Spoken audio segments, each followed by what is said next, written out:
Let us rise as respected Father, Honorable Vice-Chancellor, Dr. John Felix Raj, S.J. arrives at the lawn.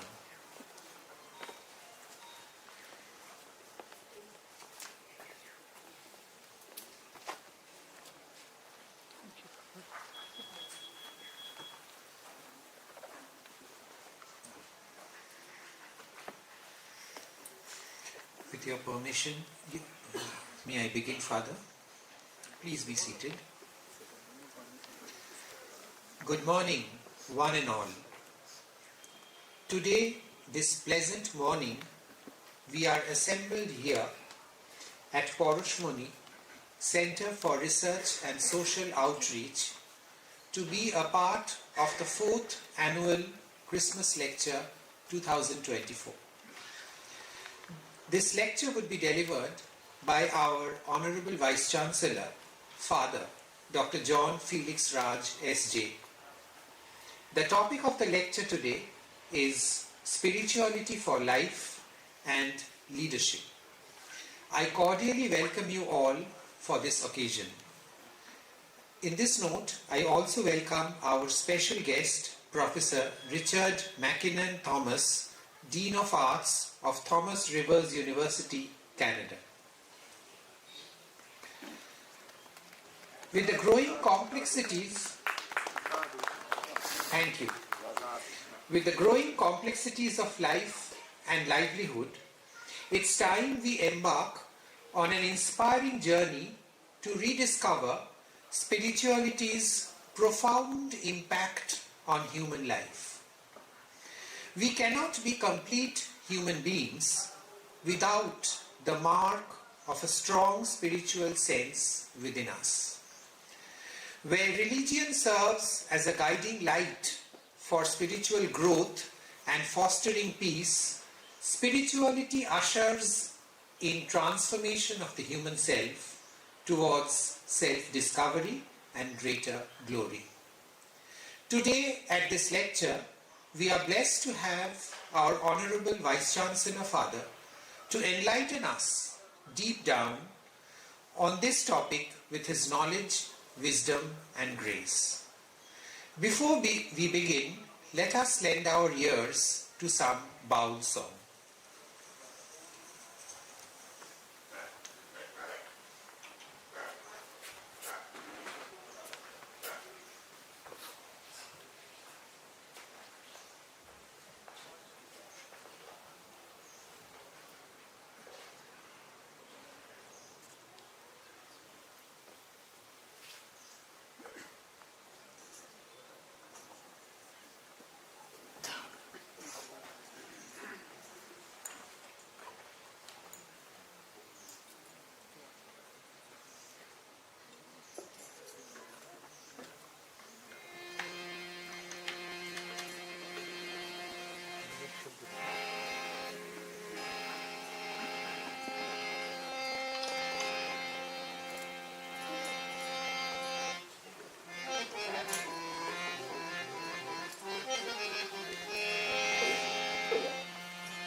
Hello, check.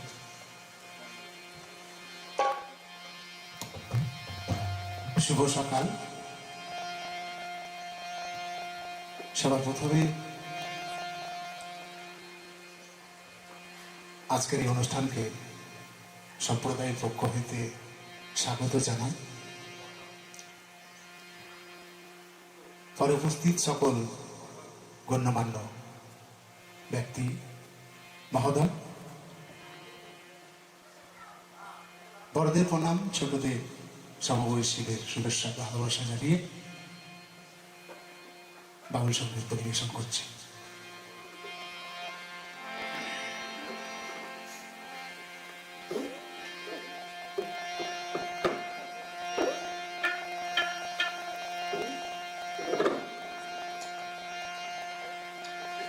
তা সবই তারই কৃপা। তিনি আদেশ দিয়েছেন, তাই আজকে আমরা এক জায়গায় উপস্থিত হয়েছি। তিনি আজ্ঞা দেবেন, আবার নিজ নিজে গৃহে ফেরত যাব। তাই সেই নিয়ে সাধক বাবা পাগলার একটি পদ আমি পরিবেশন করছি।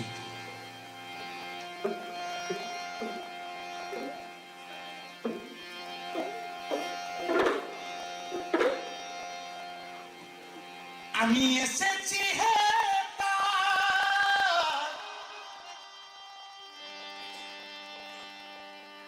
তোমারি আজ্ঞা, আদেশ করিবা মাত্র, আদেশ করিবা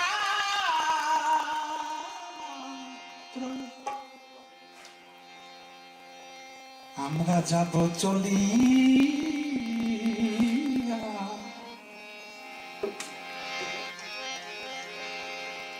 পরমে পরম জানিয়া।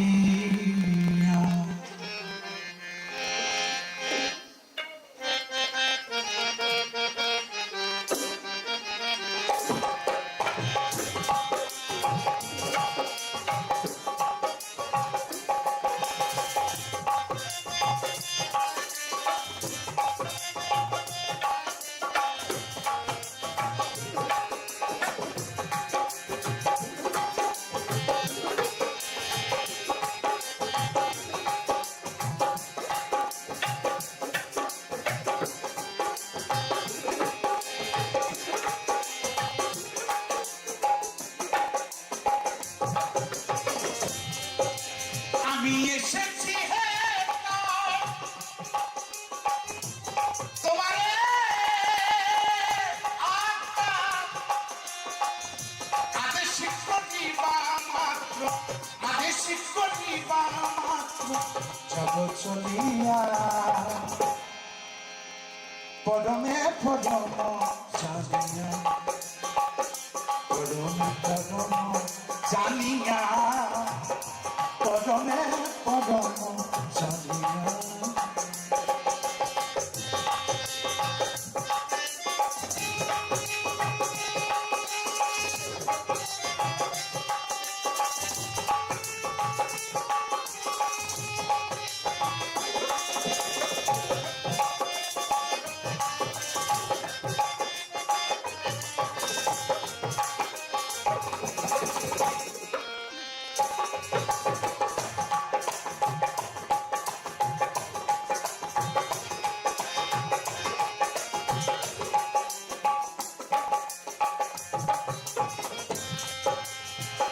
কাম ক্রোধ লোভ মহে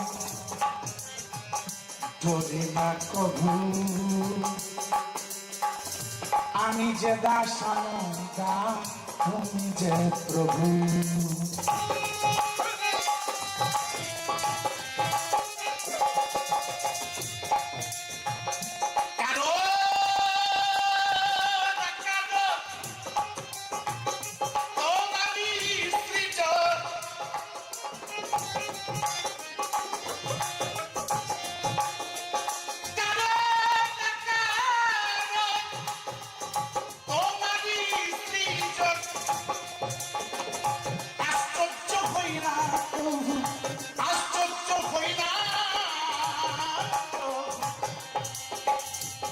দেখিয়া পরমে পরম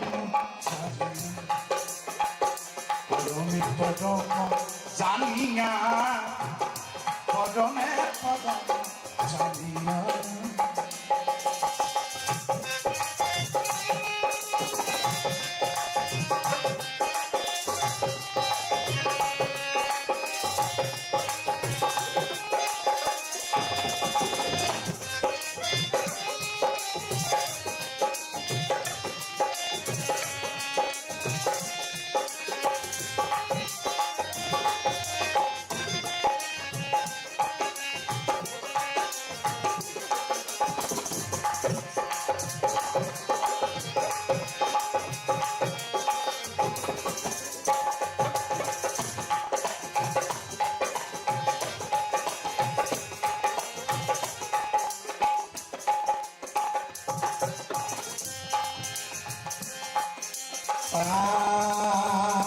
আমি পাপ তুমি পূর্ণ সকলই তোমার দান আসন পাতিয়া রহ হে মহামানব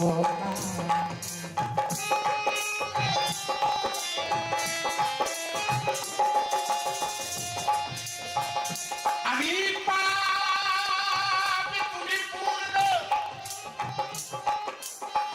সকলই তোমার দান আসনে পাতিয়া রহ হে মহামানবতা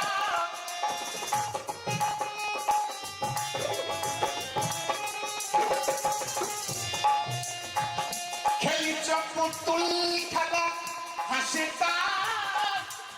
ভাবা আর খেলিছ পুতুল খেলা হাসে ভাবা চূড়ান্ত চালাক তিনি চূড়ান্ত চালাক তিনি আছেন যে মিশিয়া তিনি সদা সর্বদা সব জায়গায় বিরাজমান তাই চূড়ান্ত চালাক তিনি আছেন যে মিশিয়া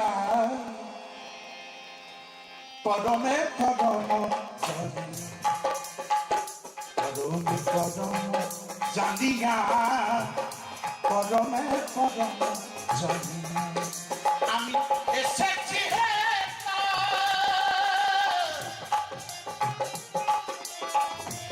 তোমারে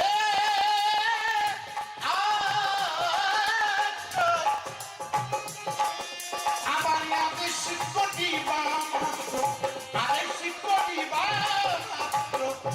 আমরা যাব চলিয়া পরমে পরম জানিয়া পরমে পরম জানিয়া পরমে পরম জানিয়া পরমে পরম জানিয়া পরমে পরমে জানিয়া পরমে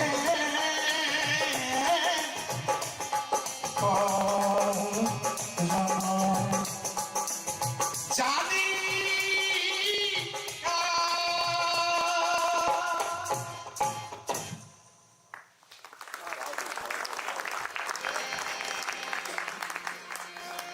থ্যাংক ইউ সকলকে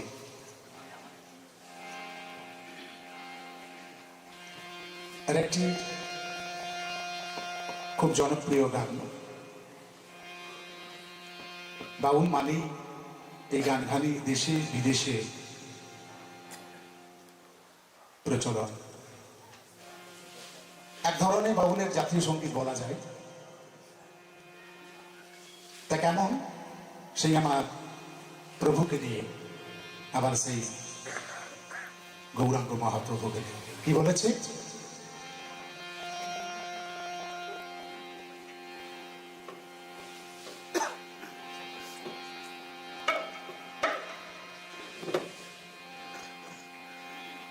ওদের ছেড়ে দিলে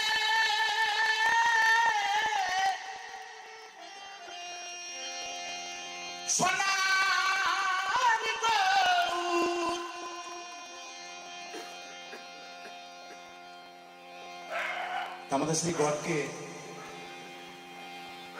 সেই আল্লাহ ভগবানকে ছেড়ে দিলে কাছের দিয়ে ছেড়ে দিলে আর পাওয়া জটিল তাই মহাজন কলম দিচ্ছেন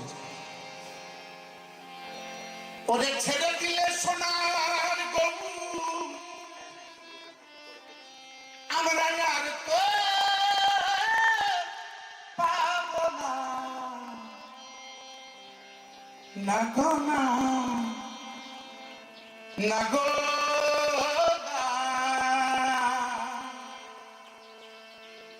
তোমায় আমি কোনদিনও ছেড়ে দেব না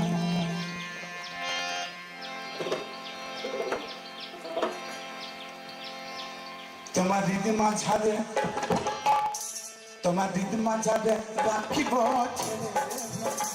তোমায় আপন করে রাখিব যেতে দেব না। ছেড়ে দিলে সোনা দিত আর তো পাবো না।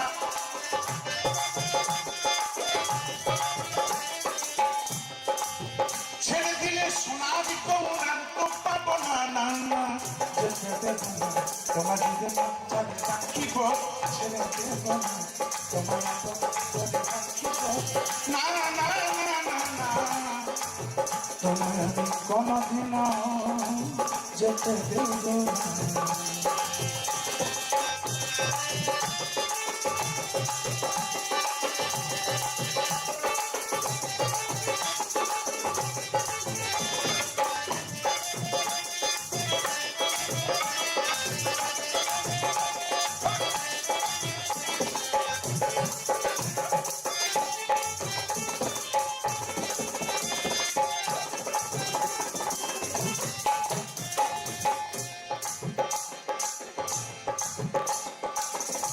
জীবন মোহন গোড়া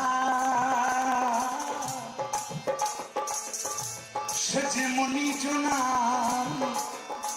মনোহর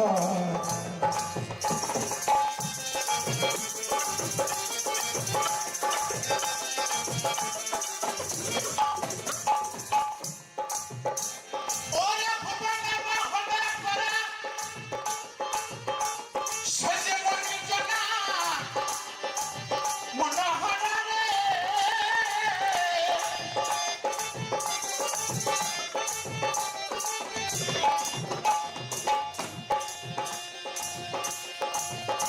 সে যে রাখার প্রেমে মাতোয়ারা, সে যে রাখার প্রেমে মাতোয়ারা।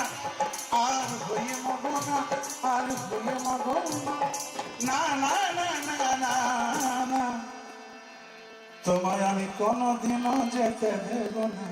তোমার দিদিমা যারে রাখিব ছেড়ে দেব না। তোমার দিদিমা যারে রাখিব ছেড়ে দেব না।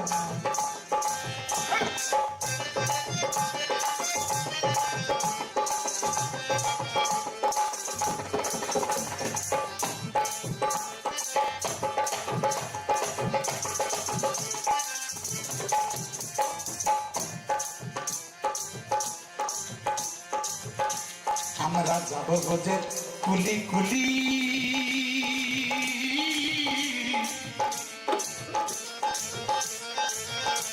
আরে মাগবো গায়ে গা রাঙা ধুলি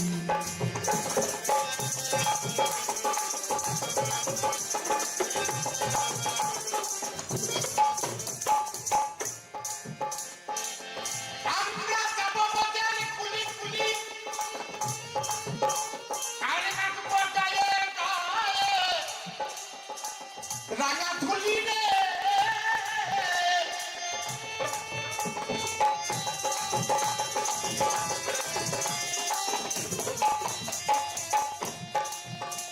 আমি নই নয়নে নয়ন দিন আর হেরিব না। আমি নই নয়নে নয়ন দিন আর হেরিব না। না না না গো না না গো না ছেড়ে দেব না। তোমার দিদিমা যারে রাখিব ছেড়ে দেব না। তোমার আপন করে রাখিব যেতে দেব না। তোমার আপন করে রাখিব না না না না যেতে দেব না।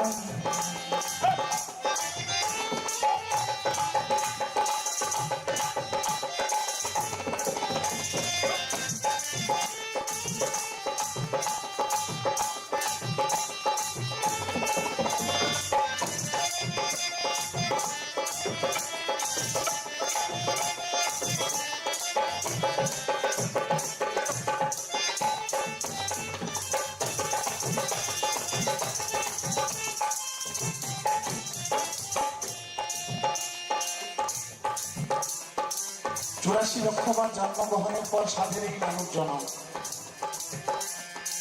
আর হবে কিনা সেটা নিজ নিজ কর্মের উপর নির্ভর করছে। তাই মহাজন কলম দিচ্ছেন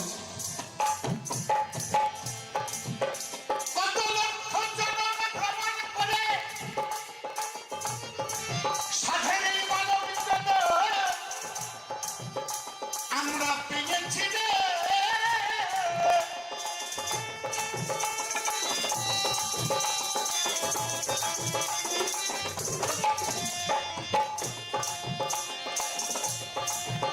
কত লক্ষ জনম ভ্রমণ করে সাধের মানব জনম আমরা পেয়েছি তুমি ভজিলে হরি বংশীধারী হৃদয় হইল না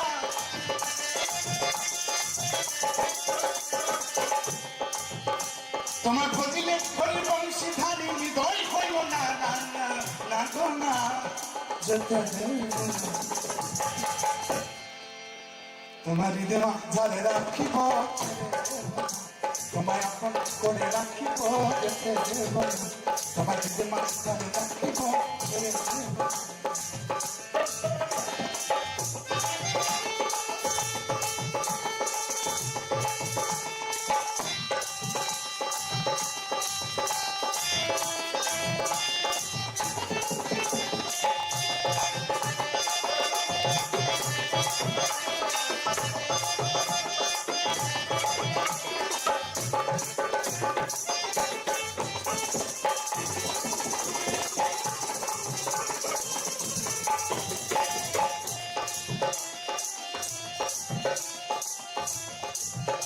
তাই যে ডাকে ঝাঙ্গর বলে আরে ভাই কি রে তা এই ভাবে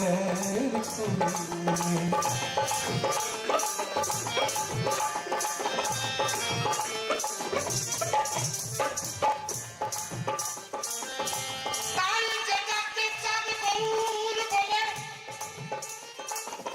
আরে ভাই কি রে পাপ এই ভবের কুলে রে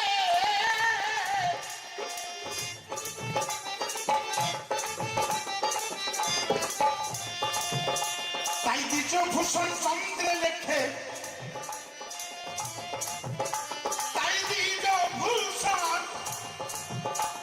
দ্বিজ ভূষণ চন্দ্রে বলে ওই রাঙা চরণ ওই প্রভুর রাঙা চরণ তোমরা কেউ নিতে ভুলো না না না না না না না তোমার হৃদয় যারা রাখিব আপন করে রাখিব ছেড়ে দিলে সোনার গৌর আর তো পাবে না ছেড়ে দিলে সোনার গৌর আর তো পাবো না না না না গো না না গো না তোমার আমি কোনোদিনও ছেড়ে দেব তোমার হৃদয় ঝালে রাখিব তোমার আপন করে রাখিব তোমার হৃদয় ঝালে রাখিব যেতে তোমার আপন করে রাখিব না না না না না না তোমায় আমি কোনোদিনও যেতে দেব না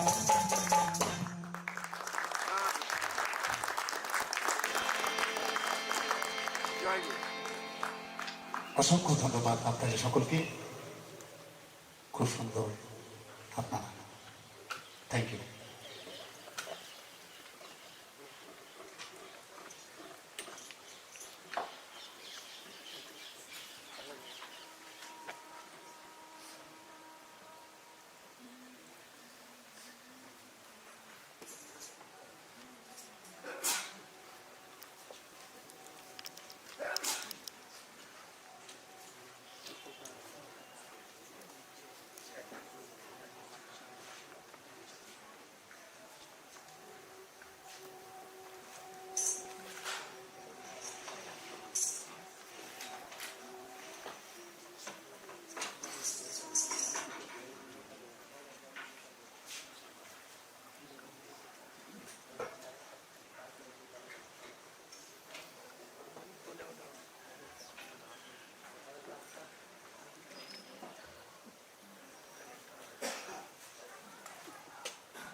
That was a mesmerizing concert.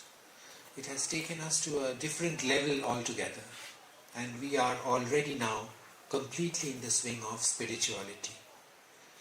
May I please request our respected Father Vice-Chancellor to come up on stage and take his seat. Father, please.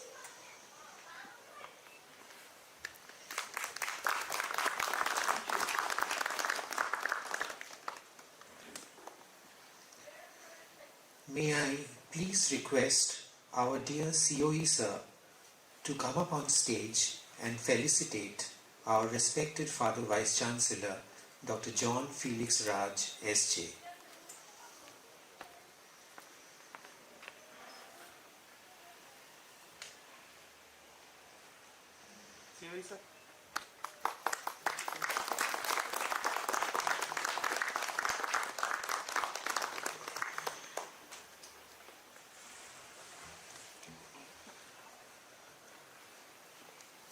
Thank you, Father. Thank you, COE sir.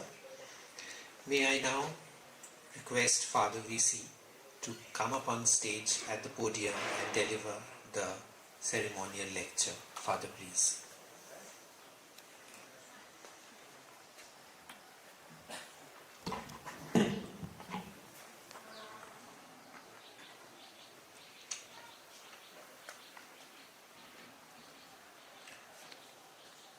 আমি এসেছি তোমার আজ্ঞায়, আমরা এসেছি তার আজ্ঞায়। কাছে রাখবো, যেতে দেব না। I think that's enough. That's what spirituality is. As Professor Manodip said, the two bowl songs have summarized and explained what I in fact wanted to share with you. So what I am going to share with you would be only a repetition, because those two bowl songs were beautiful and they took all of us into a different realm of spirituality, deeply moving. I was in fact contemplating whether I could ask for the Molin to request them to come to St. Xavier's University campus to perform for us one day, maybe during this Christmas season. Fine. Dear brothers and sisters, warm greetings on behalf of St. Xavier's University and a heartfelt welcome to this annual Christmas lecture. We have begun this practice, having this annual Christmas lecture. As Professor Manodip said, that the topic for today's lecture is spirituality for life and leadership, the two aspects of our life. I extend my sincere gratitude to Father Molin Fernando and his dedicated team from the Association of Jesuit Collaborators. They call it AJC, like we call SJ, for organizing this enriching program this morning. And I always appreciate this group of collaborators for their dedication, for their loyalty and generous involvement in the university's activities. And I'm sure the spirit will continue for many more years. I want to begin with, of course, I'm not going to follow the text here. You have the booklets. But I would like you to take a look on the cover page.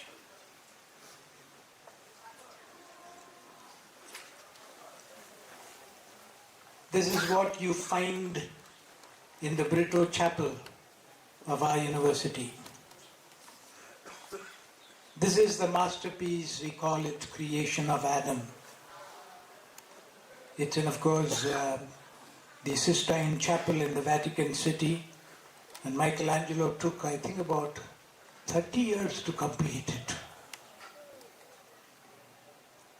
The creation of Adam embodies the profound intersection, the profound relationship between spirituality and humanity, between God and human. And so that itself summarizes what we plan to do today. Together as a community, reflect on what spirituality is.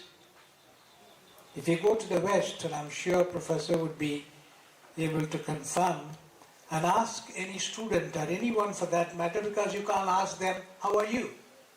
It's an offense today. And so if you ask, what is your religion? You can't ask.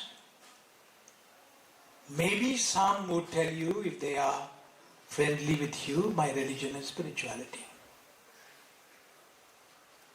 Very rarely, seldom you will hear answers, I'm a Christian, I'm a Muslim, and I'm so and so. This is what it is. So we have, in fact, gone from one level to another level altogether. And I would see it for better. It is true. And we would understand. And so I want to start with Teilhard's challenge. You know about Teilhard de Chardin, the great Jesuit philosopher, very controversial. The church did not accept him.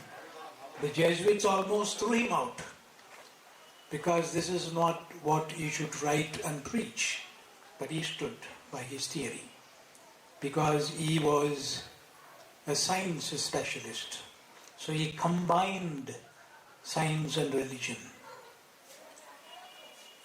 His challenge is phrased like this, and I like it very much. We are not human beings having spiritual nature. We are not human beings having a spiritual nature. Then what are we? We are spiritual beings having a human nature. This is basically what he kept preaching. But 99% of the total population of this world live just the opposite. We live as if we are human beings with spiritual nature. This is the basic. And this transformative perspective of understanding of Teilhard challenges the conventional views. Anywhere, any place, when you say, I am a spiritual leader, I'm a spiritual person, people don't respond to you. They think you're totally from a different world altogether. You are not normal. Okay? So this is what basically is. So the Teilhard's transformative perspective challenges this understanding. Because for him, spirituality is transcending. It goes beyond physical existence. Let me give you an example based on Teilhard's challenge. And so we will have to understand that we live as human beings with a spiritual nature, but we are not living as spiritual beings as human nature, because as human beings we are conditioned by space, time, and so you live, I don't know whether anybody here would live for more than 100 years. Tell me please. So this is where we are. So we know that our end is final and we'll definitely face death one day, which is physical, biological. You have to. Even the Pope has to die. Even the King of Kings has to die. This is what it is. And so I am talking about not studying spirituality, reading about spirituality, but I want to share with you of living spirituality. We can definitely study, we can understand, try to understand, do research. But how do we live spirituality? That's what many great spiritual leaders have done. This is what is important. And for that I have this example of Nelson Mandela. Now, Nelson Mandela became the first South Africa's black president in 1994. The first thing he did, as Dr. Abdul Kalam did, even before taking oath as the President of India, Abdul Kalam first started going back to his college. He says, it is the college that made me, and the college is responsible, where I have spent 5 full years, and these Jesuit fathers trained and formed me. And so he thought of that and then phoned the principal and said, I want to visit my college. And when he was there, he said, I want to visit that room that I stayed for 5 years as a student. And so the same thing happened with Nelson Mandela. He said, I would visit the prison that I was for 30 years. So he visited the prison. And then he had no expression of hatred, anger, nothing. He rather wished the jailer. And I told him, thank you very much, I'm grateful to you. So the jailer said, for what? You're here for 30 years and you are grateful to me for what? Because I treated you so badly. He said, no, you didn't treat me badly, but rather you gave me an opportunity to practice patience, resilience, and determination. That's what paid. And this is how Nelson Mandela lived his spirituality. For the number of years that he was in prison, he practiced that spirituality. And then that was an outpour of his spirituality, that when he returned to the prison, he was grateful to those jailers. And this is what it is. A spirit of reconciliation, that we don't keep any anger, any hatred, anything. It happens, of course, in life. But we don't nurture it, we don't keep it. As we said, we have to forgive and forget. Some forget but don't forgive. But some forgive but don't forget. But we'll have to do both. What is the guiding force of spirituality? For me, the two important things are God and the person. If there is this deep relationship with God, if there is this, as the picture explains, if there is this close connection between the divine and the human, if that realization is there, God lives in me, things are all different. Because we are told that each one of us has been created in the image of God. And so as Prabhu said, why are you going to the temples and mosques and churches and all that? Go to the field where the farmer is toiling, where he is working there. There the God is. And this is what it is. We need to discover the God who lives in each one of us. Religion is only a medium. Religion helps us. It's a guiding light for spiritual growth. It can also be misused, definitely. It can be misinterpreted and used as many people do today in the world by divisive forces.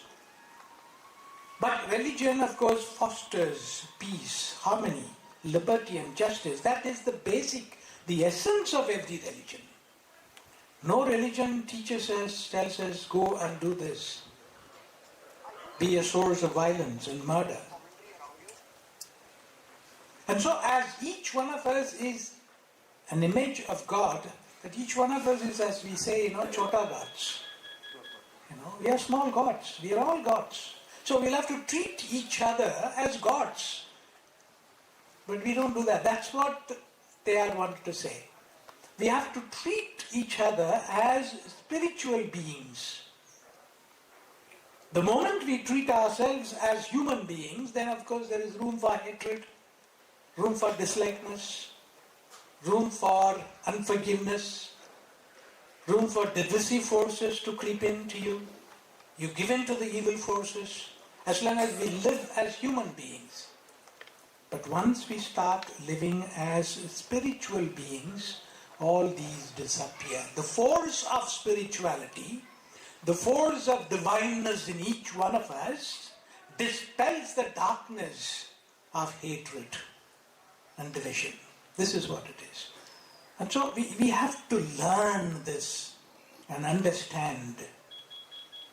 Another example is the 9/11. What happened? Not before 9/11, but after 9/11. Everyone became spiritual. Okay? All that people said, God bless America. Now they started thinking about God. This is what it is. So very often we think about God when we are sick. Very often we think about God when we are in a problem. But we don't in normal circumstances and in the moments of joy and celebration, we don't think of God. Because we live as human beings, not as spiritual beings. Yes, spirituality is a very difficult, multifaceted and difficult concept to understand. True. But it's also easy to understand if you start living spirituality. If you begin to be a spiritual person. Why is it multifaceted? There are 3 types of life in this world down the history. If you take 2000 years of history of this world, or maybe more, we have 3 types of life. One is the monastic, in all religions, except of course Islam, you don't find it common. But in all religions, you find Hinduism, Jainism, everywhere, Buddhism. One is the monastic life. World is bad, let's go into monasteries and the deserts and live separately, God and you, that's it. This went on for about, you have the Benedictine monks, I can give you an example. Why you have the Buddhist monks.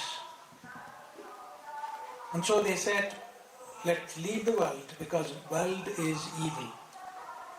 And so they went into monasteries and into the desert and lived. Next came what we call mendicant life.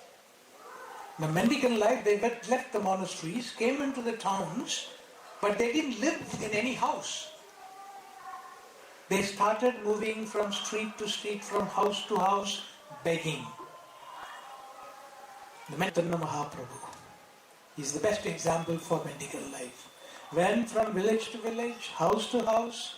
If you give me something to eat, I eat. If you don't give me, I sleep there somewhere in the corner of the street. This was the life. And so that continued for some time. You have the Franciscan monks as mendicants. You have the Chaitanya Mahaprabhus as mendicants. Work and mission. Tagore is one example. Swami Vivekananda is another example. Mahatma Gandhi is another. In the marketplace, when I go to buy my vegetable early morning, when I go to drop my child in the school, when I have some problem, when I have a work, when I am teaching in the classroom, I have the presence of God. So God is right there. And that is the apostolic dimension of life. You are active. And every contemplation takes you to an upper level of action. And this is what is the praxis, that multifaceted dimension of spirituality. While spirituality and religiosity has a higher level altogether. Spirituality is broader. Spirituality transcends religiosity. Because religiosity is controlled, it's narrow. Because I'm faithful to my religion. I don't go beyond my religion. And so spirituality acknowledges the life's deeper dimension. Well, religiously, no. I have to follow my rules, regulations of my religion. I have to have these many times of prayer, I have to do this and I have to do that. Otherwise, I am not religious. Of course, this whole concept of Christianity has birthed from secularism. In the Middle Ages, as you know very well, anywhere, from place X and put him there and somewhere else. So such was so powerful. And so there were many, of course, the Protestants. And so many questioned this. And so there is the whole question of the age of enlightenment thinkers, Nietzsche's whole ideas, thinking beyond the church, thinking beyond religion. And this is how the whole concept developed. Secularism has its birth, and I'm sure Professor Prabhat Datta will agree with me, because he is a specialist in secularism, the whole concept of secularism. And so the secularism has its birth from then, questioning religion, questioning the authority that governs religion. This is how we have the birth of it. What is the essence of spirituality? The essence of spirituality is spirit. Because we are made up of both spirit and matter. That's what I said. Spirituality and human life. A spiritual being and human being. And so you have these two elements of spirit and matter. But very often, of course, we don't think of the spirit that lives within us. We think of only the matter that is lived within us. Because we are so much concerned about our body, about our hair, about our skin, about our perfume, about this and about that. And we seldom spend even 1 minute to be with God. And even if you are with God, it's in a commercial way. You go to, it is the essence of life. The spirit is the essence of spirituality. How is it? I only give you this 8 million, billion people who worship Him. I mean outwardly, but there are, of course, definitely there are so many of them who accept Him as a spiritual leader. And so he says, for him, he defines God in the Bible, God is spirit. He tells that woman, he said, you are worshipping today in that temple, but one day will come. God will be worshipped not on that mountain, on this mountain. God will be worshipped in your own house, within you. That's a revolutionary thinking and thought. God is love, he says. God is not a person. God is light. This is how he defines God. He says God is light, God is spirit, God is love. And so God helps each individual to have a deep experience of truth, love and peace. So if we understand that God is spirit, then this is what it is. And so I liked one of those Tamil poets, Tirumular. He's got Tirumandiram. Tirumandiram is supposed to be sacred prayers. And he says this, God has no time, God has no gender, God has no space, God has no... We have to understand this dimension.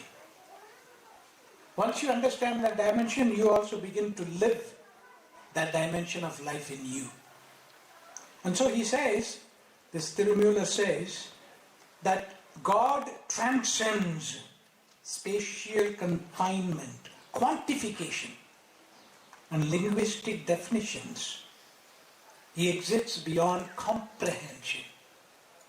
So you cannot name him. He has 1,000 names. I just want to spend a few minutes on Ignatian spirituality because you understand well and you explain well the whole process of discernment. I like that whole process of discernment of St. Ignatius. Here is a man who is what today you would call the army general. Okay, so those days 500 first. Because he went to some monasteries and they doubted him, and even a few days they arrested him, put him behind the bars. And then he became a mendicant going around living on alms. And then he began his spiritual journey and put down everything, how the Spirit led him. And that's what is called today spiritual exercises. It's a lovely book, spiritual exercises, that you can make it for 8 days, for 3 days, for 30 days. And so a Jesuit in his lifetime is supposed to make it twice in his life for 30 days. You may wonder, what do you do during those 30 days? God and you. And so it's a beautiful journey that you can go. So for Ignatius had a profound understanding and experience of God, of course, definitely in Jesus Christ, and that's why he could put down these spiritual exercises. It's his own, inspired by his own conversion. As last year we called it as what moments? Cannonball moments. Okay? And so this is what happened. A cannonball could bring about a change in that man. Ignatian spirituality's core essence lies in finding God in all things. That is the apostolic life. So when you go to your classroom, do you find God in all the 60, 40, 50 students who sit in front of you? Is it possible? Have you done it? Can you do it? So this is what he says. It's bridging the gap between the divine and the human. There is no gap. The divine must become human and human must become divine. It's for him an awakened consciousness. That's why he introduced what he called the examination of conscience in the spiritual exercises. You have to examine twice a day. What have you done? What do you plan to do? And so often Father Molin, after every session, he has this examination of conscience for all the participants. Please, let's have an examination. What was good and what was bad? How can we improve? The common goal of the spiritual exercises, the fulfillment, the attainment of selfless service, that you become sacrament of transformation, sacrament of change. You as a person, whoever you may be, you are important because you are created in the image of God and you will have to live the life that is worthy of you. You cannot just be an ordinary person. You have to bring in changes in the world. And so, selfless service. You become selfless. You don't live anymore for yourself, but you live for the society at large. And so he gives a beautiful example, Ignatius. There are 3 types of people, he says. And so, God tells these 3. He says, now listen, you have certain amount of wealth, that's your attachment. If you want to become selfless, if you want to become God-centered, you have to give up that. This is called detachment. So you'll have to detach yourself from this attachment. And the first type of people, what they say, I'll do it, and I'll do it, and I'll do it, and I'll do it, and I'll do it, never do. So they go on. The second type of people, what they do is, now God, you come down, let's have a discussion. Okay? You take half and I take half. Because I can't listen to the whole thing you say. I cannot detach. I cannot give up. Let me give up a small portion of it. This is the attachment. The third type of people are the ones who say, what you will, what you decide. If you decide that I should keep this, then I'll keep it. If you decide I should give it away, I should renounce, I will renounce. This is the Jesuit spirituality. They always say before you do anything, discern. Discern and find out what God wants, not what you want. This is what Mahatma Gandhi too did. After a long journey, and Professor of course is a specialist in Mahatma Gandhi studies, peace studies. Now, After a long journey of struggles, of ups and downs, the man realizes God is truth. God is life, God is love.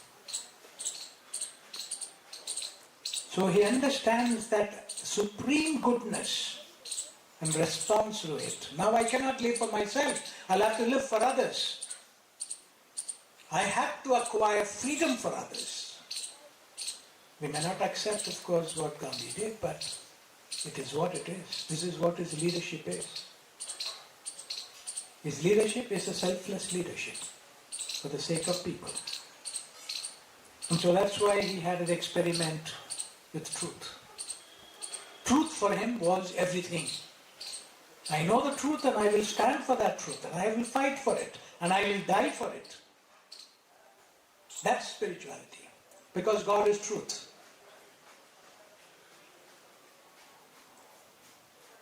In the same way, like Mahatma Gandhi, you have Lincoln. Of course, there are stories about Lincoln's spirituality, which sometimes they say they are not scientifically true.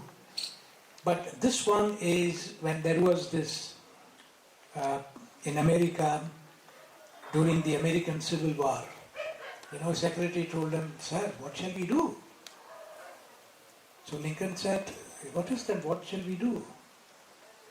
Let's find out whether God is on our side. Not we are on God's side. Let's find out whether God is with us. If God is with us, the Civil War will be over." And he was such a confident leader. Lincoln's legacy as a spiritual leader continues to inspire America even today. And that's what it is. We need to understand spirituality in our life. And to understand that spirituality, one of the gurus told his disciples, called them and said, he gave each one of them a pigeon and said, "Go to a place where you will find no one. When you find no one, you kill the bird and then bring it back to me." So everybody went. Only one of them came back. And the one who came back said to him, "Sir, I couldn't kill the bird." He said, "But why?" He said, "When I wanted to kill the bird was looking at me. And when I wanted to kill the bird, I thought the God was looking at me. And so there was no place where there was no one." That is spirituality.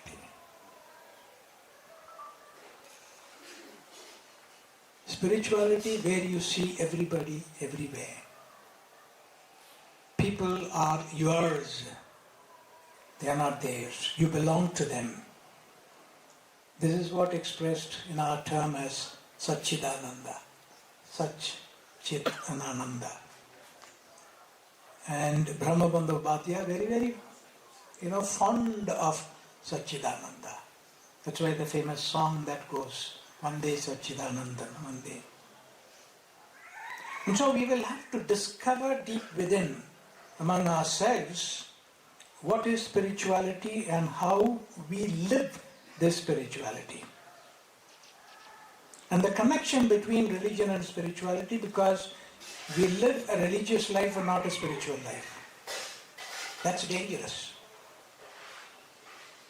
Because there are religions, of course, which for various reasons, because of the fundamentalistic attitude, this is what it is.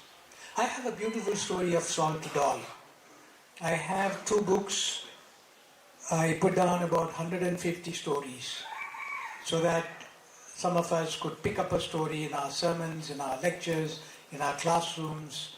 This is how, besides you teach your lessons, your subject, that you also share some spiritual matters with your students. And there they will start respecting you, what you are. And so there is this beautiful story of a salt doll.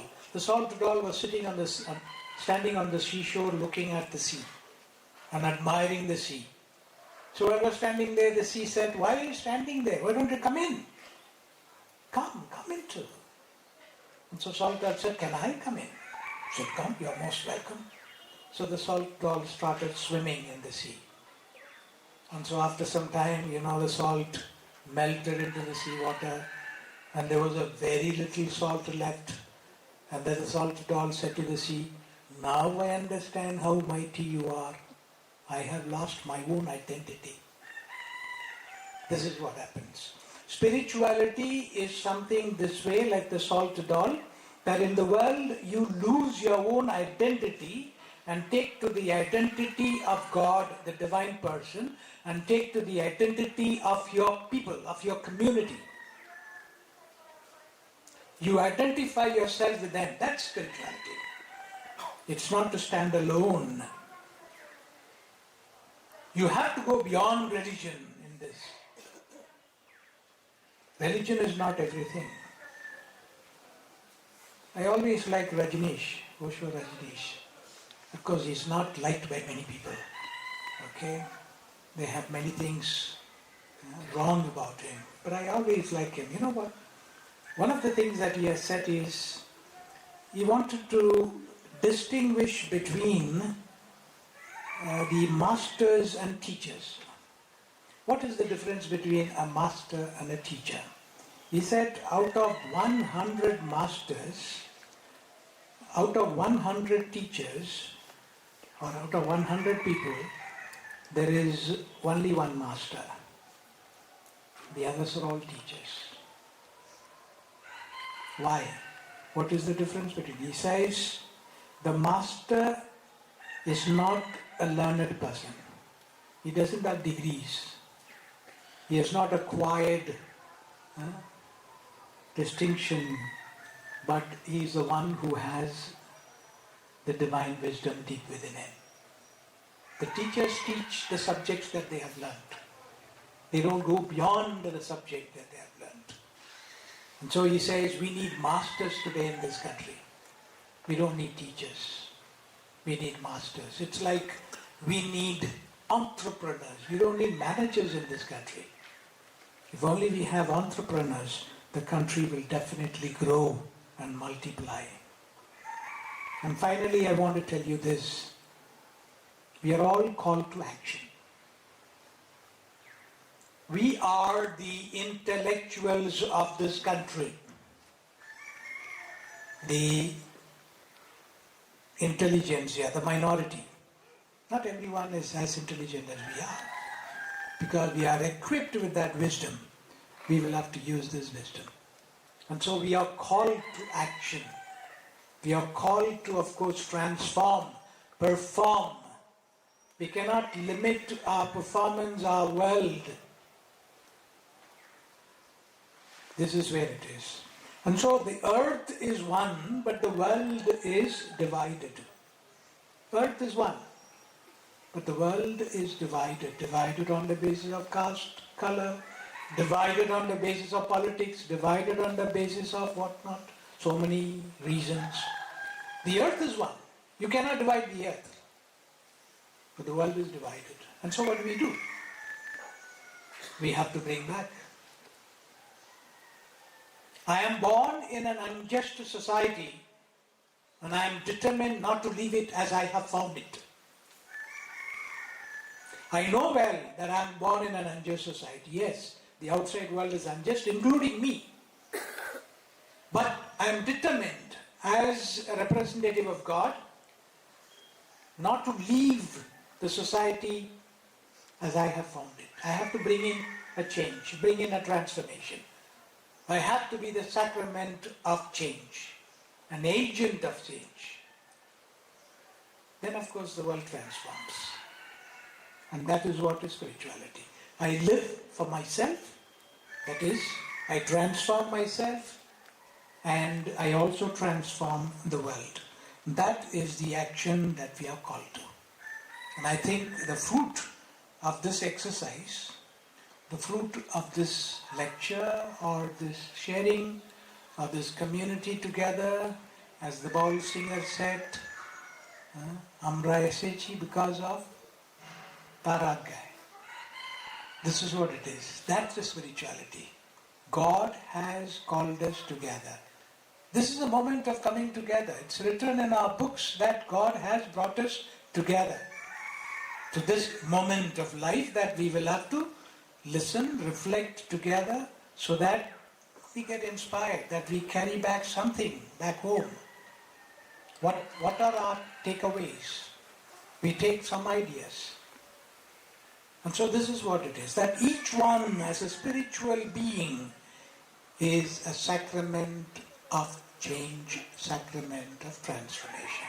This is what I want to emphasize. And that's what happened to Jesus Christ, that was happened to Gandhi, and that's what happened to Lincoln, that was happened to Nelson Mandela, and that happened to Tayadi Chadeng. And that keeps happening in the lives of many, many, many people. And that will happen to us. And it is happening at this very moment. That we become, with this force of spirituality, transformed and go back first in our own families, in our own workplace, in our own locality and society, that a change takes place. Thank you very much, and God bless you all. Thank you.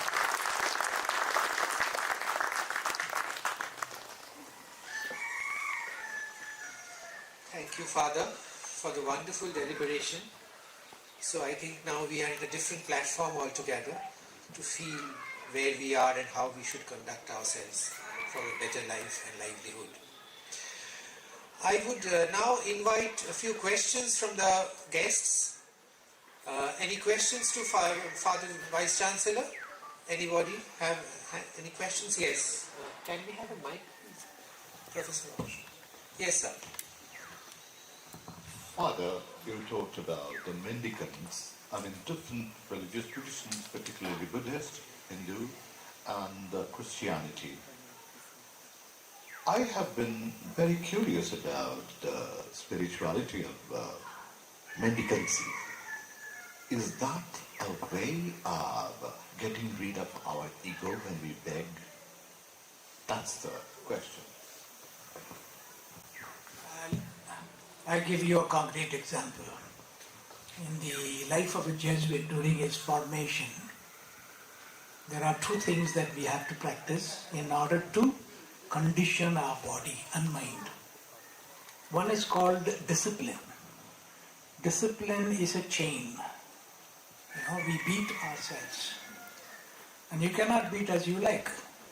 You have to go to the master and ask him permission. Sir, Father, I will take only 5 beats, depending on the requirement.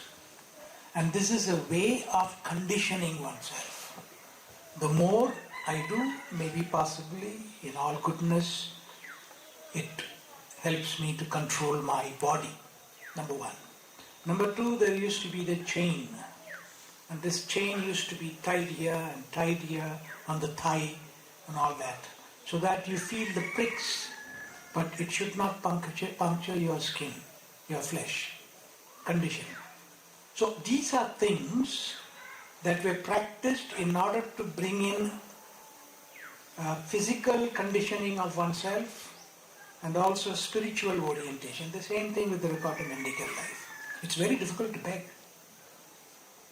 Because the moment you start begging, your ego comes in.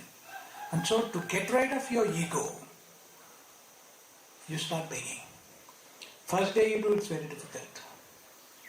And in the first stage of our Jesuit formation, they are asked to go out. I'll give you this interesting example. They are asked to go out. How many? Father Molin is not here. He did, but I didn't do. You have to go from Kolkata to Krishnagar, walking without a pie in your hand. You beg all the way your food. If people give, you eat. If people don't give, you sleep. You have to sleep anywhere. So this group of 4 of them went, and on the way they were sleeping on the temple open place, and the villagers came and said, these are the thieves who have come to, take away our children. And they were taken to the headman. And so headman questioned them and said, all that we do is to give a letter from the principal of St. Xavier's College that you can only open that letter when there is danger to your life. Otherwise you can't even say that I have a letter. And so these ones took them to the headman, and he said, tie them up. So they were about to tie. So then one of them took out the letter and gave it to the headman, the Panchayat president. Panchayat president read it and started crying. He said, I'm an old student of St. Xavier's. How can this happen in my village?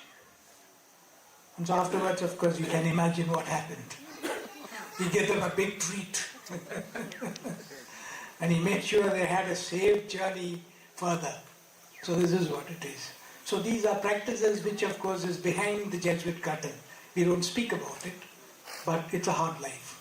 So this is to practice that our ego will disappear. Yeah.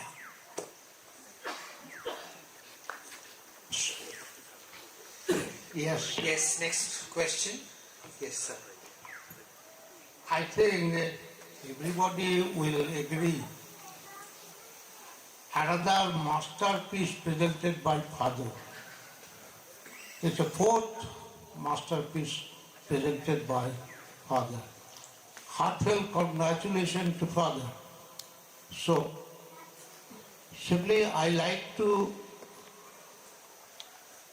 get your comment, only one simple thing. I feel you have coined a very good term, living spirituality. Now simply, if I feel that ability to find value in adversity, that's a spirit, living spirit. Now is it to be learned? Is it to be experienced or biological? Heartfelt congratulations, Father. Thank you. Thank you very much. It cannot be biological. Spiritual leaders are not just born like that. It is definitely, as you say, it has to be learnt, it has to be experienced, it has to be lived. Okay, because Swami Vivekananda learnt from Sri Ramakrishna, you see, the hard way. And so that's why today he is a great leader. So that's why we need to learn and start practice. And that's why I said it's a practice. You keep learning and you keep experiencing, you keep living it. And it's a continuous process. You can't say I've learned spirituality or I have experienced spirituality. And so this is an end, now I will. No, the living continues forever in your life. Yes, question. Yes. Yes. Father, Father, spirituality has its own essence and its importance. So I have seen, especially at SXCK, Father, after attending so many sessions on spirituality, ignition, charisma and all, there are certain people who are having negative thoughts. They do evil to others, wrong to others. So is there something lacking in the spirituality which doesn't change their mind or act of hurting others, fathers, or doing something damage to others, even though these people are being surrounded with the spiritual leader like you, Father? They're under constant guidance of you, constant blessings of you, but this spirituality is unable to remove the devil or the wrong things amongst those people. So I fail to understand. I understand you. Spiritual leaders make no difference between a good person and a bad person. They may have a good person and a bad person. Among those who work under a spiritual leader in the ashram, there are good people and bad people. So we cannot make judgment on them, number one. Number two, as I very clearly said, so far as you live as human beings with less of spiritual understanding, this is what you do. You find strategies to divide people. You find strategies to complain about others. Some people, it is a mission.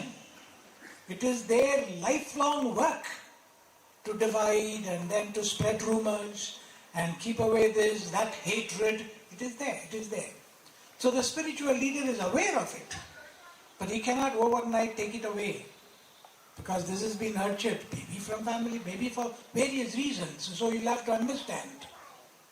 That's why the spiritual leaders take time for these type of people. Because as Jesus said, I came for sinners, not for those who are saints. And so sinners have to be. So you have sinners and you have saints among us. So we cannot blame the sinners. They are sinners for some reason or other. So we'll have to one day make them saints. If we could make one or two sinners as saints, of course that we have achieved. Thank you, Father. Professor Shumantra has a question. Oh, okay. Oh, just a minute. You will get the next turn? Yes. You go ahead. I would like to just ask very simple question. Since I devoted about 9 years in Indian Social Institute and many of the Jesuits I have worked with and also in Vidyajyoti. Now, if I explain like this way, human and humane. Human in the sense we all are human. Humane, when we try to define that the person never can make an injury. So, all those personalities like maybe Buddha, Tagore, Gandhi, Vivekananda, all definitely comes under this category. When I try to understand the Jesuits, one Jesuits, definitely I look at that it's a huge institution they can create and can change, transform. So now the point is that when the sufferings, world is having enormous problem, but in any territory, can we spread like anything where not only the Jesuits and other religious gurus can make the things in the positive manner. So that is what exactly, how would you envision that? That's the mission that we will have to take up. That's what I said towards the end, a call to action. Now when you have call to action, not all the 10 people have with one mind. First we will have to sort out the different views that we have among 10 of us. We have to stand together. And to stand together is a long process of reflection. And then to decide a consensus and say, we will fight against this. So we have pre-action is this long process of reflection. So that's what is needed. And not that nothing is being done. Great things are happening. But this is what it is. Two forces are at war. Now we believe that ultimately truth wins. But it will take time. Father, first of all, thank you, Father, for your thought-provoking lecture. Father, actually, what I want to ask you is that I am born and brought up in an environment where most of the people, they are the non-believer of God, to be very frank. I have also seen people, they are in doubt whether God exists or not. My question is that, and surprisingly I have seen, whenever the spirituality word is uttered, those people don't take it, they relate it with the religion, most of the times. The spirituality means you must be the believer of one of the religions, otherwise you cannot be a spiritual. So my question is that, how an atheist can practice spirituality? In what way it is possible? There are many atheists practicing spirituality today. The very fact you say I'm an atheist, I don't believe in God's existence, that itself is a belief in God's existence. Yeah, that's right. Nobody can say, I don't believe in God. No, I'm an atheist. All atheists have their private life, okay? Maybe publicly they may profess, I'm an atheist, I belong to this party and that party and all that. Will not work. They have their own private life, whatever it is, that we are not going into. But this misunderstanding is there. As I explained, that spirituality is always linked to religiosity, religion. And that understanding, I think it's coming up very much today. So anyone can be spiritual. You need not to be a Hindu, Christian, Muslim and all that to be spiritual. You don't need to even belong to any religion. That's what many people are doing today. I won't go to any of these spiritual exercise, spiritual practices, but I will live my life, I and my God. This is what basically is.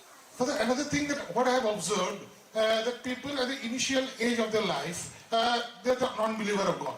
As they age, they become spiritual. And most of the cases I have seen.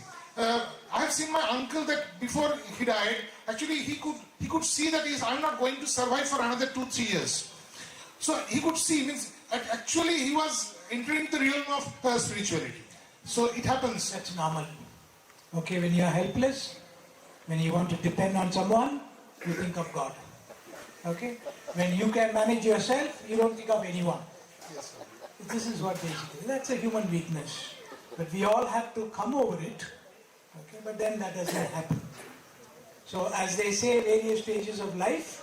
So after 60, you think about God. Thank you, Father. One last question from sir. In connection with the So the mic is up. First of all, I can extend my deep sense of gratitude to Father Felix for delivering a nice lecture related to it. Few days ago, I was in Aligarh Muslim University related to that first question related to atheist. One speaker, there is speaker of related to theistic belief and non-theistic belief. Somebody raised questions, oh, you are an atheist. Yes, I am an atheist by the grace of God. That's why. Even the great atheist Yeah. Spinoza, Yeah, also. he questioned the presence of God, but he believed, he made a research on the existence of God. Ultimately, come to the From the fantastic. first few chapters of ethics of Spinoza, there he keeps on telling about how God exists, why should God exist, then only he talks about other things. The first few chapters are entirely on God. I was called, I think it's quite a few years ago, Professor Ashish is not here. Biman Bose invited me when he had a meeting of all the Marxist leaders in Calcutta University auditorium. So he asked me, come and speak to them.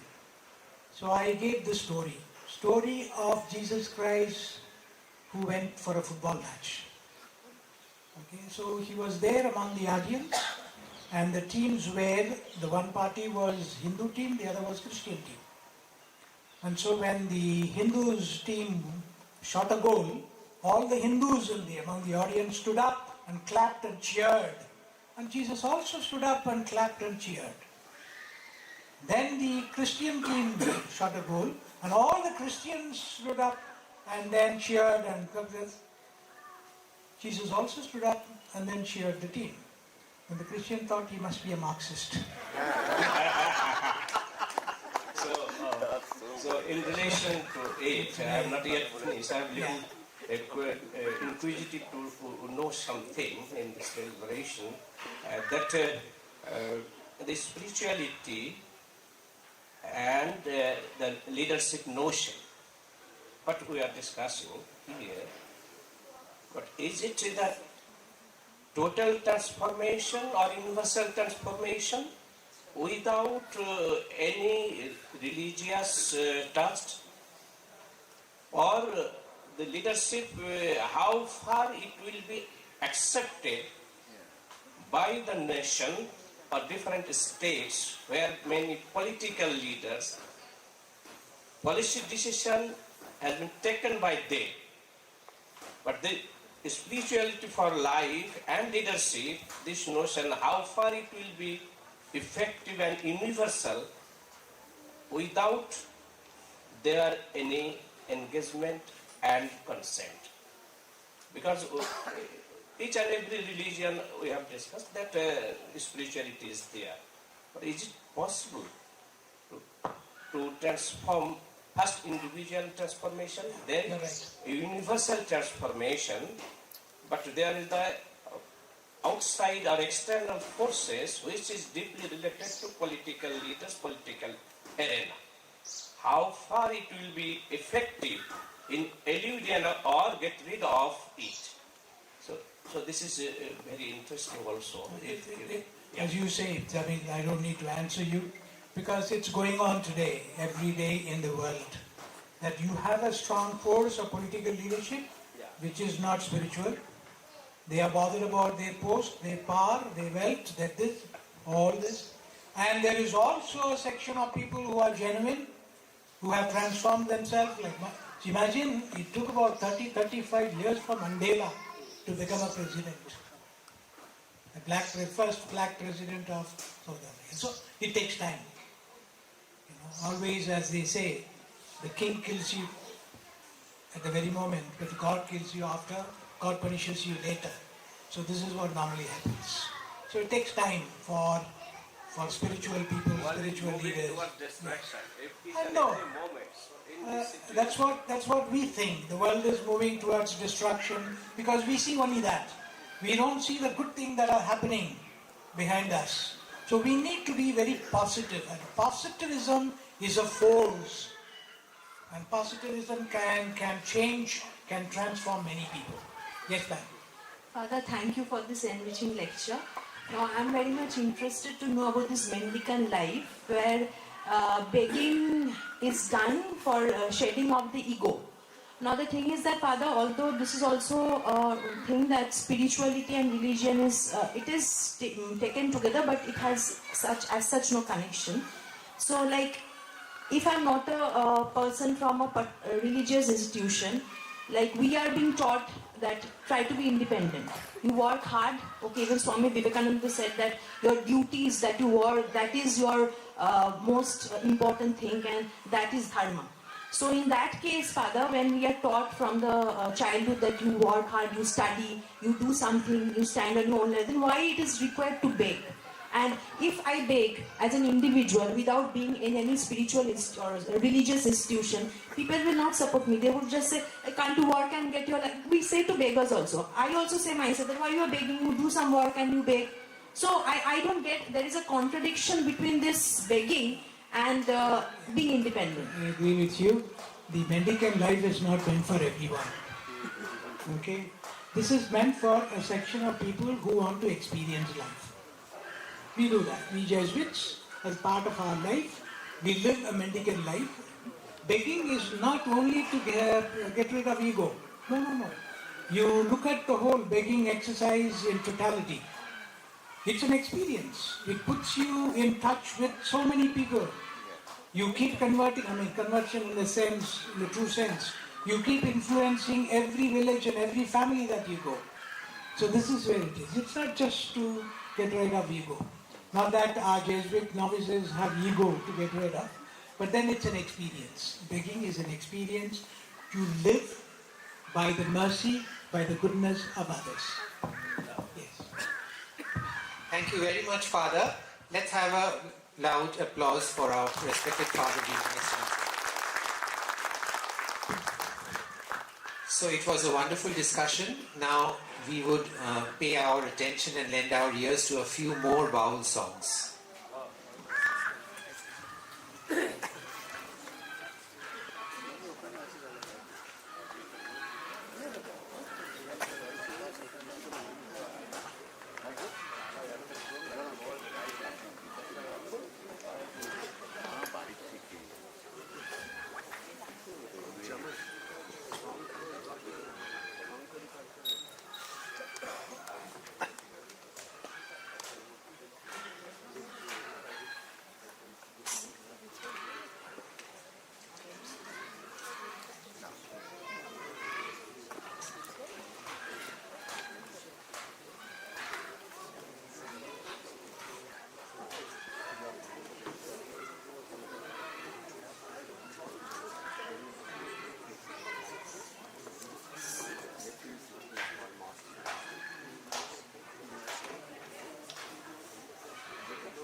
নমস্কার, সকলকে জানাই আমার প্রণাম। যিনি আগে গান গেয়ে গেলেন আমার গুরুদেব, আমার মামা, তার চরণে জানাই আমার শতকোটি প্রণাম। তাই গাইব সাধক ভব বাংলার একটি গান। যদি ভুল ত্রুটি হয়ে থাকে সকলে ক্ষমার চোখে দেখবেন। জয় গুরু।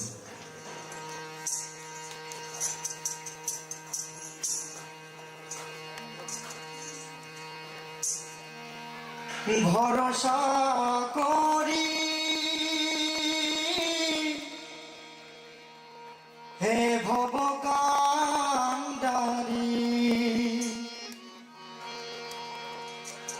ভরসা করি হে ভবকান্ডারি, হালটি ছাড়িয়া তুমি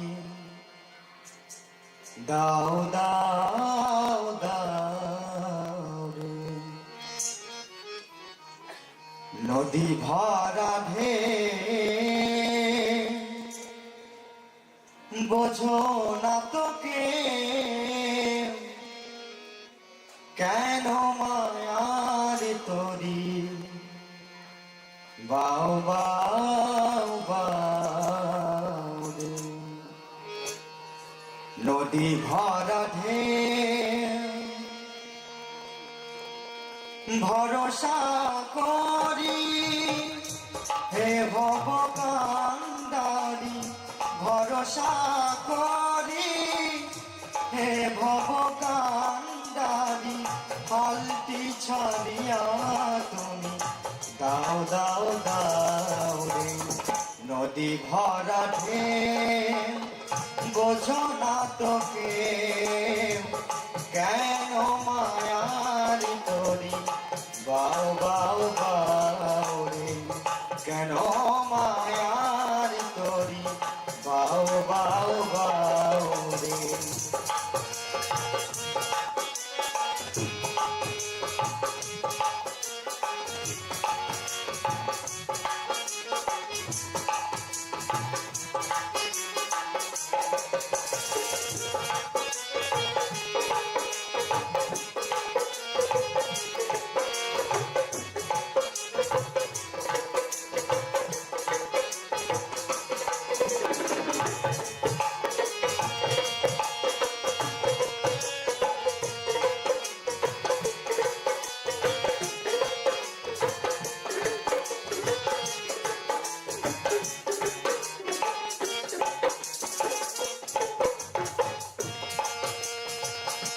বাইতে জানো না কেন ধরো হাল, মনে মাঝিটা তো হলো রে মাতা।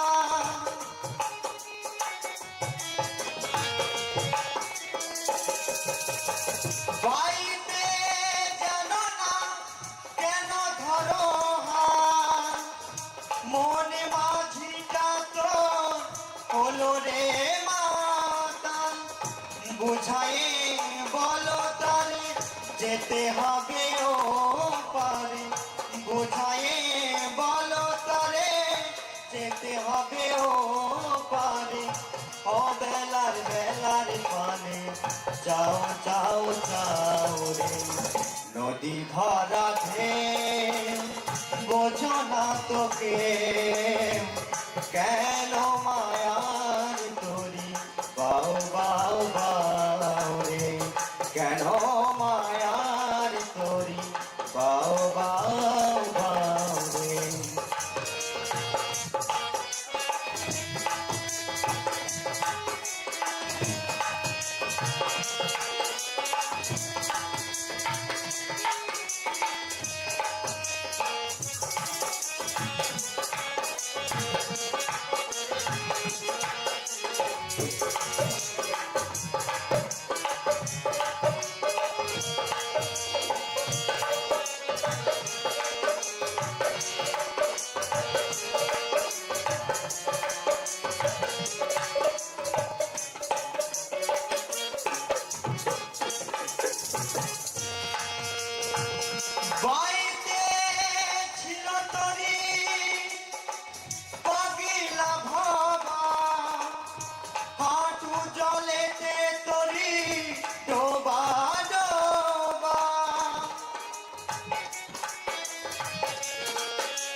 যেতে হবে ও পারে বোঝায়ে বলো তারে যেতে হবে ও পারে ও বেলার বেলার পানে যাও যাও যাও রে নদী ভরা ঢেউ বোঝো না তোকে কেন মায়ার করি বাউ বাউ বাউ রে নদী ভরা ঢেউ ভরসা করি হে ভব কান্ডারি ভরসা করি হে ভব কান্ডারি হলটি ছড়িয়া তুমি দাও দাও দাও রে নদী ভরা ঢেউ বোঝো না তোকে কেন মায়ার ধরি বাউ বাউ রে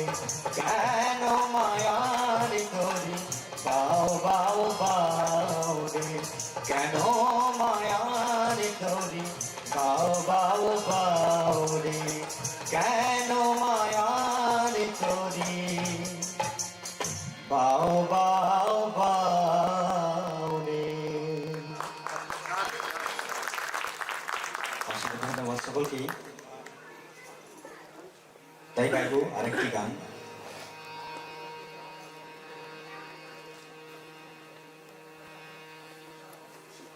তাই সকলেই পরিচিত গানটি গেয়ে শোনাই।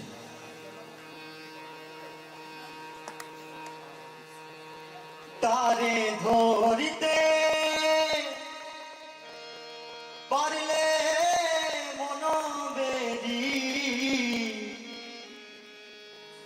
আমি দিতাম পাখির পান পাখি কেমনে আসে যায় খাঁচার ভেতর অচিন পাখি কেমনে আসে যায় তারে ধরিতে পারিলে মন বেরি ধরিতে পারিলে মন বেরি দিতা পাখির পায় কেমনে আসে যায় খাঁচার ভেতর অচিন পাখি কেমনে আসে যায়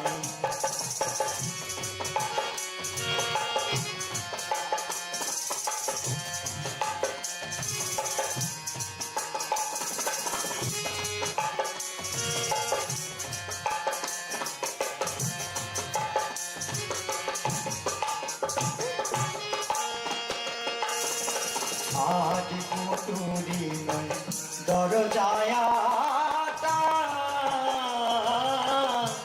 মাঝে মাঝে ঝলকা কাটা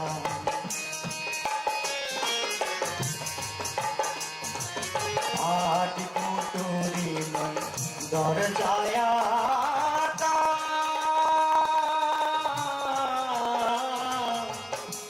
মাঝে মাঝে ঝলকা কাটা আবার তারু পরে সদর কোটা তারু পরে সদর কোটা আইনা মহল তাজ কেমনে আসে যায় খাঁচার ভেতর পাখি কেমনে আসে যায়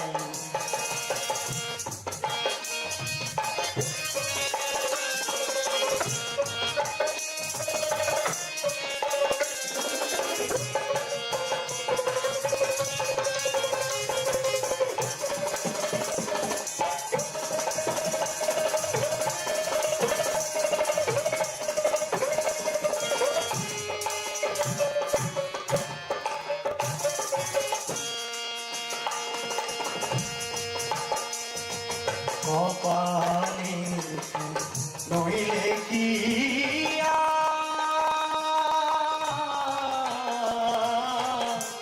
পাখিটি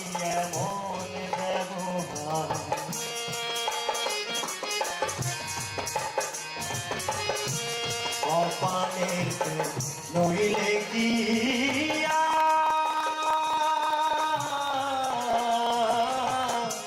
পাখিটি এমন ব্যবহার আবার কোন দিন খাঁচা করবে খসে কোন দিন খাঁচা করবে খসে লালন ভেবে কয় কেমনে আসে যায় খাঁচার ভেতর পাখি কেমনে আসে যায় তারে ধরিতে পারলে মন বেরি ধরিতে পারলে মন বেরি দিতাম পাখির পায় কেমনে আসে যায় ও পাখি কেমনে আসে যায় ও পাখি কেমনে আসে যায় ও পাখি কেমনে আসে যায়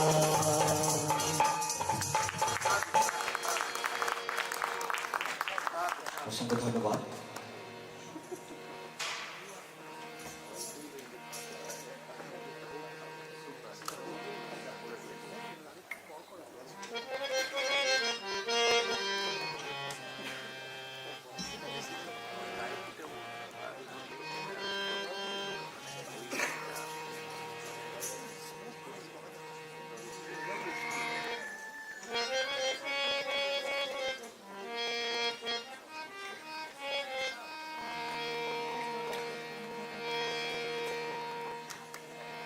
হ্যালো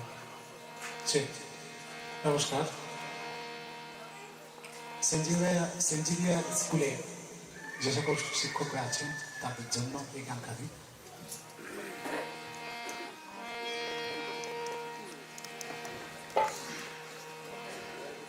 মানুষ তার নিজের লক্ষ্যে পৌঁছতে গেলে প্রাথমিকভাবে যেটা দরকার হয় সেটা হচ্ছে একটা মন কারণ ধর্মনামনিতে কোনো কাজে সাফল্য আসে না তাই মহাজন কলম দিলেন আমার সেই প্রভু যিশুর কাছে যিশুর দরবারে সেই গৌরহরির দরবারে পৌঁছতে গেলে দরকার একটা মন তাই মহাজন কলম দিলেন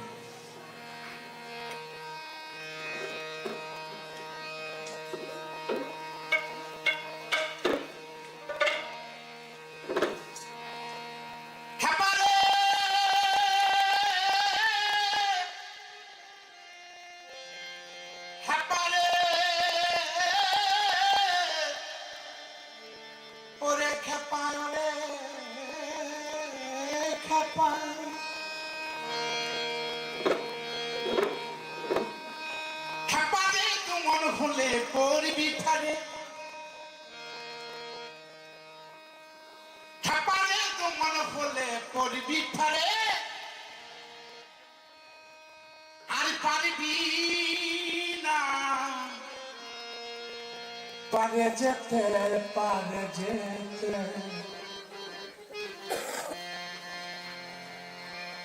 আমার এক মন যা সেই যে পারে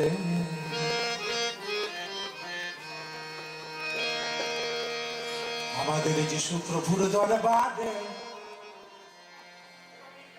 আমাদের নিতাই চাঁদের দরবারে এক মন যার সেই যেতে পারে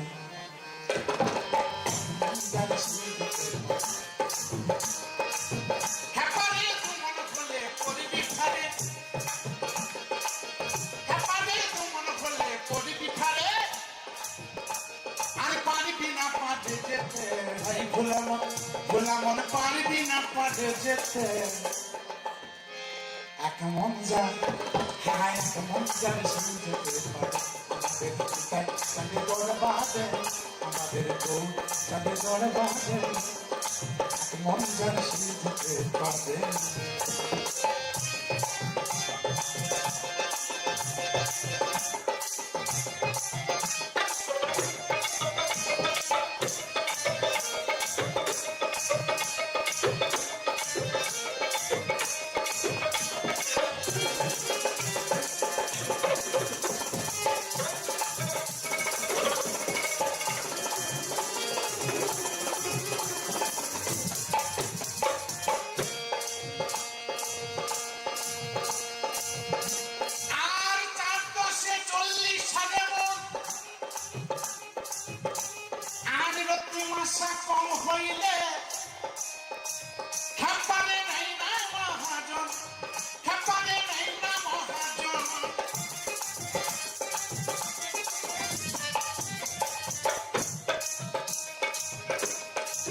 চার দশে 40 সালে মোট আর 3 মাস কম হইলে হ্যাপারে নাই না মহাজন হ্যাপারে নাই না মহাজন হ্যাপারে আর এক হাকিম বসে আছে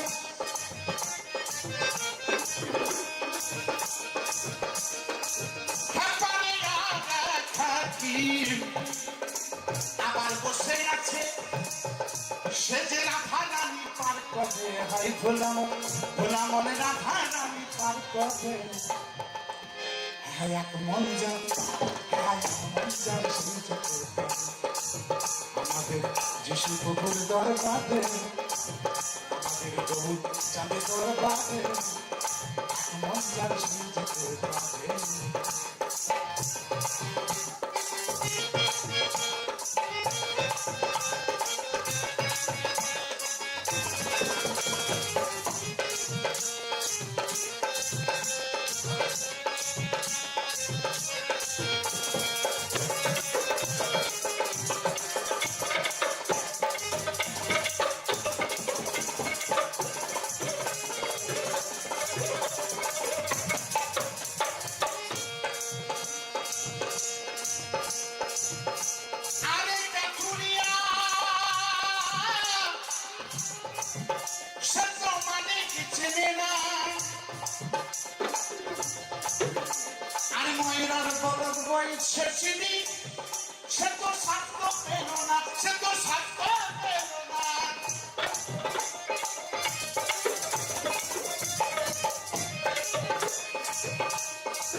আরে কাঠুরিয়া সে তো মানিক চেনে না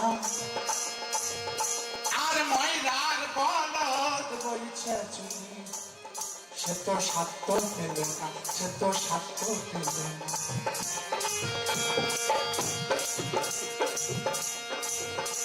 আবার স্বর্ণকারী সোনা চুনি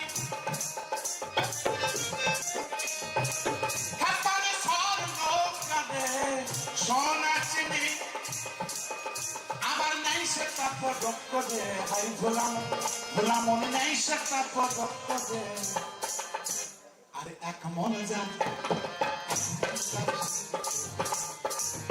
আমাদের চাঁদের দরবারে আমাদের গৌর চাঁদের দরবারে আর এক মন যান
আরে রসের তত্ত্ব তাহলে জীবে জানবে কি করে ভাই গোলাম গোলাম জীবে জানবে কি করে এক মন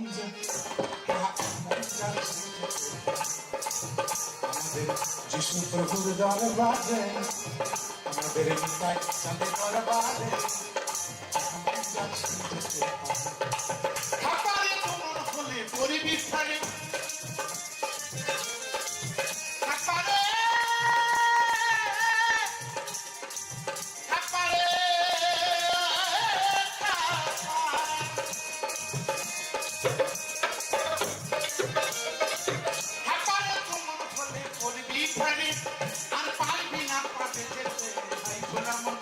পোলা মনে পারবি না কাঁধে যেতে হ্যাঁ এক মন যা হ্যাঁ এক মন যা আমাদের ইচ্ছায় তবে দরবারে আমাদের তবে দরবারে মন যার শুনতে পারে হ্যাঁ এক মন যার শুনতে পারে হ্যাঁ এক মন যার শুনতে পারে হ্যাঁ এক মন যার শুনতে পারে হ্যাঁ এক মন যার শুনতে পারে হ্যাঁ এক মন যার শুনতে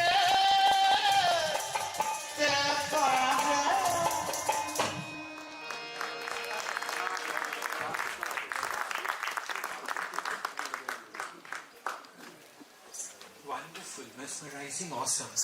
Let us give a loud applause for them. May I now call upon our Father Morlin SJ to deliver the vote of thanks.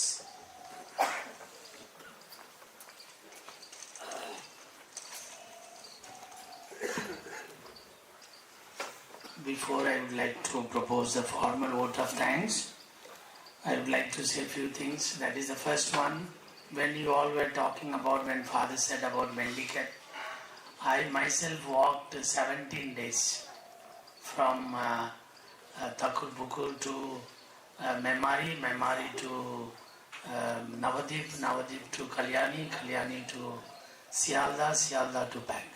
So I know what it is. When you go and back, how people will answer and so on and so forth. I myself experienced, right? So that's the number one. When Father said about this mendicant life, going and begging, they always asked us, hey, tomra to jubok, tora ke kaj korte parish na? Like that they used to ask. We used to live under the tree, roadside and so on. So this is one of our practices that, help us to see. In the seminary we have a bell. At 12 o'clock there is a food. But life outside is not like that. To see that one we were going.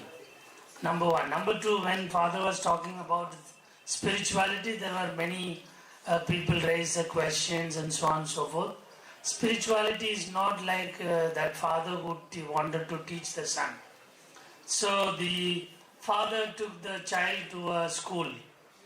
And after a few months, the headmaster said, your son is so naughty. You take him to another school. So the father took him to another school. After a few months, they said again, you take this boy because he's a notorious to the core. You take him. Then they took him to another school. And they said, no, ekhane hobe na.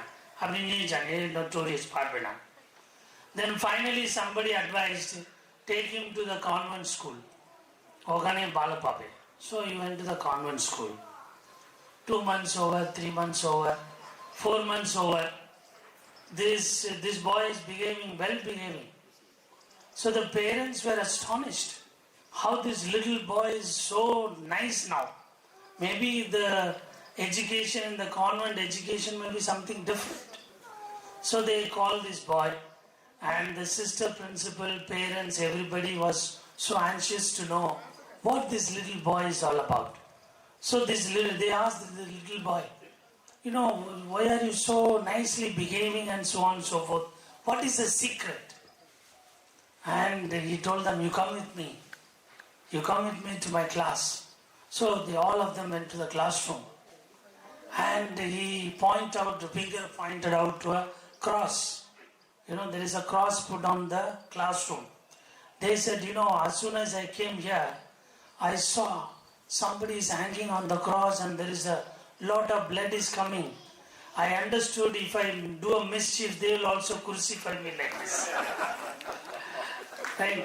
Spirituality is not like this. Spirituality is something related to what we say, this adhyatmik sadhana. That is something very deep in us, right? That is what we try to understand. With this note, I would like to propose the formal vote of thanks. It is my privilege to deliver the vote of thanks for this year's Parasmani Christmas lecture. First and foremost, I extend a heartfelt gratitude to Reverend Dr. John Felix Raj SJ, our Vice-Chancellor for his inspiring presence, visionary leadership and thought-provoking lecture. Father, it is your guidance and encouragement and continue to inspire us all to embrace the human in the face of divine. Thank you, Father, once again for your thought-provoking lecture. Let us give a big hand to Father. As sincere thanks to our esteemed participants from Vishabharati and other places, and all our distinguished guests for joining us and enriching this occasion. I fondly remember at this moment Professor Richard Thomas, who joined us shortly and with a note of Professor Somu. And I would like to say also Professor Somu is a local person who coordinated the entire thing. So I would like to give a big hand to Sir for constantly supporting us year after year. I would like to express our appreciation and heartfelt thanks to our faculty and staff members who joined us from our university for your support and your presence. And a special thanks to AGC members for their support and presence, making the event as a memorable one. A special mention to Mr. Ghosh and his team members for his support.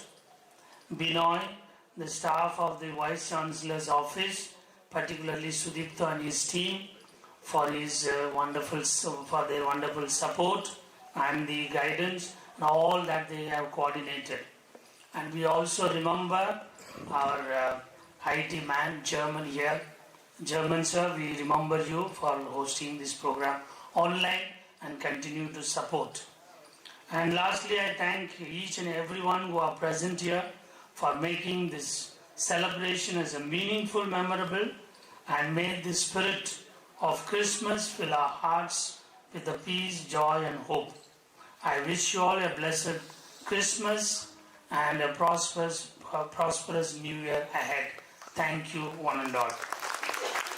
And a small note to all of you, for the university officials and the Vice-Chancellor on the right side, and for all others. And there is a buffet system is kept, and you can join us for the delicious lunch. Thank you once again.